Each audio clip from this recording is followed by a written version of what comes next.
Jaha, siinä se on serkkupojan uusi talo, sai sopivaa hintaa ja muuten oikein hyvin pidetty, mutta vanha omistaja sanoi, että ei ole uskaltanut vuosi enää käyttää hormia, kun ei ole varma sen kunnosta. Käyhän katolla kurkkimassa, hei, miltä hormi näyttää. Ja ei muuta kuin siideliä kehiin. Sipaastaako hormiin siidelin saneerausmassaa vai sujautetaanko sinne siidelin saneerausputki? Laitetaanko jäykkä putki vai mikä? Jaha, mestari otti siidelin taipuisan putkeen. No ei muuta kuin sitten sinne katolle vaan. Tulee muuten hirveästi omenoita serkkupojan.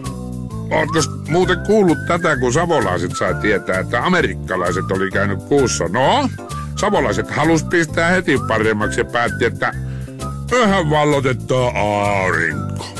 No, siinä oli yksi ulkopaikkakuntalainen paikalla ja sanoi varovasti, että eihän se ole kyllä mahdollista. Jos yritätte mennä lähellekin aurinkoa, niin te palatte poroksi.